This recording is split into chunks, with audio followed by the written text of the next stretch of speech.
Hello students, आज हम बात करेंगे भरत के बारे में। वैसे तो भारतीय इतिहास में 5 भरतों का जिक्र आता है। ऐसे 5 भरत हुए हैं जो बहुत ही महान व्यक्तित्व हुए हैं। जैसे श्री मनु महाराज को भी भरत कहा जाता है। भगवान राम के भाई को भी भरत थे। और इसी तरह से हमारे इतिहास में कुल मिलाकर 5 भरतों का जिक्र आता है। उनमें से एक भरत है हमारे दुष्यंत पुत्र भरत। तो चलिए शुरू करते हैं। होनहार वीरवान के होते चीखने पात। इस कहावत का अर्थ है कि अगर कोई व्यक्ति होनहार है तो उसका जन्म से ही पता चल जाता है, उसकी पहचान उसके जन्म के साथ ही होने लगती है।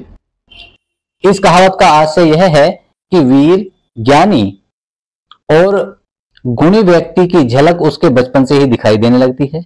हमारे देश में अनेक महापुरुष हुए हैं। इन महापुरुषों ने अपने बचपन में ही ऐसे कार्य किए जिन्हें देखकर उनके महान होने का आभास होने लगा था। ऐसे ही एक वीर, प्रतापी और साहसी बालक थे भरत। तो भरत इसी तरह के एक वीर, साहसी बच्चे थे। चलिए आगे बात करते हैं। भरत हस्तिनापुर के राजा दुष्यंत के पुत्र थे।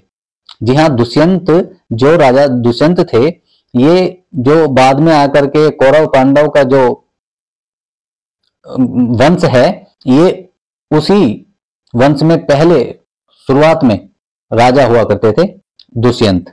तो दुष्यंत के पुत्र थे। राजा दुष्यंत एक बार शिकार खेलने जंगल खेलते हुए कण्व ऋषि के आश्रम पहुंचे।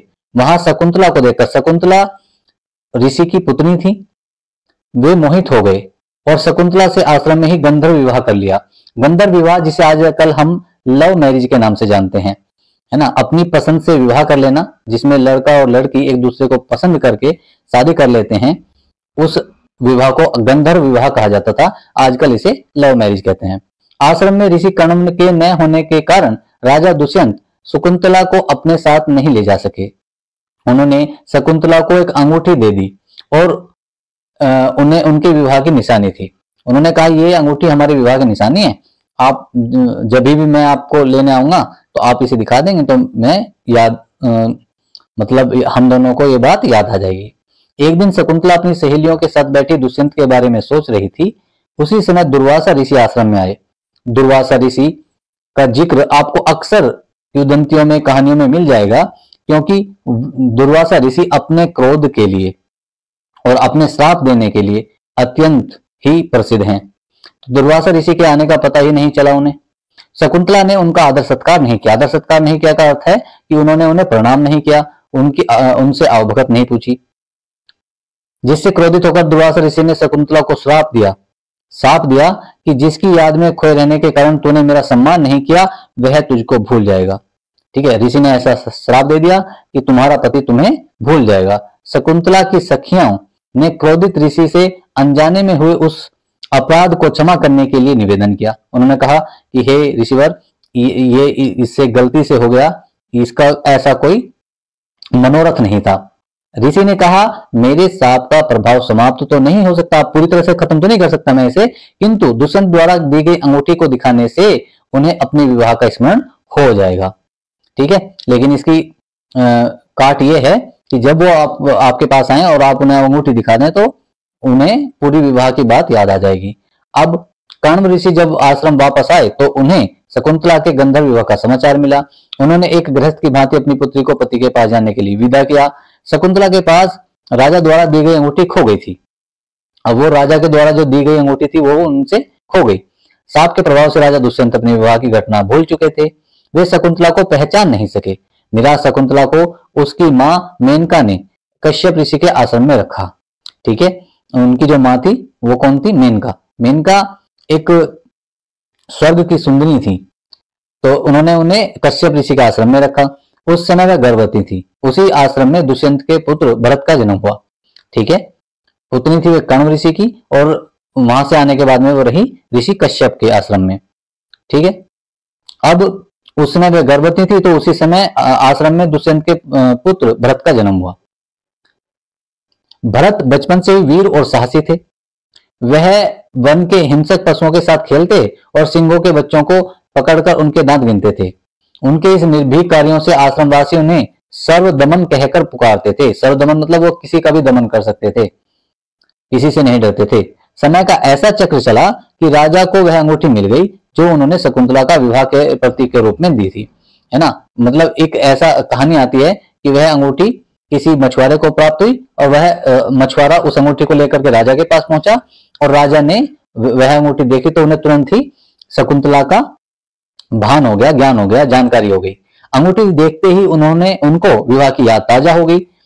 शकुंतला की खोज में भटकते हुए एक दिन वह कश्यप ऋषि के आश्रम में पहुंच गए जहां शकुंतला रहती थी। अब वे वहां पहुंचे कश्यप ऋषि के आश्रम में। उन्होंने बालक भरत को शेर के बच्चों के साथ खेलते हुए देखा। वहां पे उन्होंने देखा कि एक बच्चा शेर के बच्चों के साथ खेल रहा है। राजा दुष्यंत ने ऐसे साहसी बालक को पहले कभी नहीं देखा था। बालक के चेहरे पर अद्भुत तेज था। दुष्यंत ने बालक भरत से उसका परिचय पूछा। ठीक है।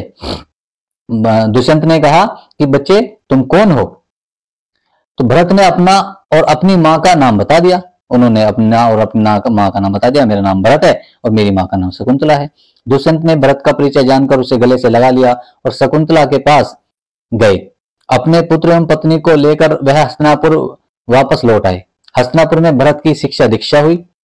दुष्यंत के बाद भरत राजा हुए। उन्होंने अपने राज्य की सीमा का विस्तार संपूर्ण आर्यव्रत, उत्तरी और मध्य भारत में कर लिया। अश्वमेध यज्ञ कर उन्होंने चक्रवर्ती सम्राट की उपाधि धारण की, प्राप्त की। अश्वमेध यज्ञ क्या होता है? अश्वमेध यज्ञ में एक घोड़ा छोड़ दिया जाता है जिससे वह घोड़ा जहां जहां तक जिस जिस राज्य से होकर के गुजरता है वह राजा उस राजा का जिसका वह घोड़ा है उसका दासत्व स्वीकार करता हुआ जाता है। यदि वह उसका दासत्व स्वीकार नहीं करता तो वह उस घोड़े को पकड़ लेगा और फिर जिस राजा का वह घोड़ा है उसकी सेना और उस राजा का दोनों का आपस में युद्ध होगा। अगर युद्ध में वह जीत जाता है तो उसका अश्वमेध यज्ञ भंग हो गया और अगर अश्वमेध वाला जीत जाता है तो वह उस राज्य से फिर आगे बढ़ जाते हैं। चक्रवर्ती सम्राट भरत ने राज्य में सुदृढ़ न्याय व्यवस्था और सामाजिक एकता सद्भावना स्थापित की। उन्होंने सुविधा के लिए अपने शासन को विभिन्न विभागों में बांटकर प्रशासन में नियंत्रण स्थापित किया। भरत की शासन प्रणाली से उनकी कीर्ति सारे संसार में फैल गई। सिंहों के साथ खेलने वाले इस भरत के नाम पर ही हमारे देश का नाम भरत पड़ा। ठीक है। और इसी भरत और शकुंतला और जो आपके दुष्यंत राजा हैं इन्हीं के ऊपर एक कहानी महाकवि कालिदास जी ने लिखी है शाकुंतलम के नाम से। वही भी बहुत अच्छी कहानी है। ठीक है। आज के लिए इतना ही। धन्यवाद।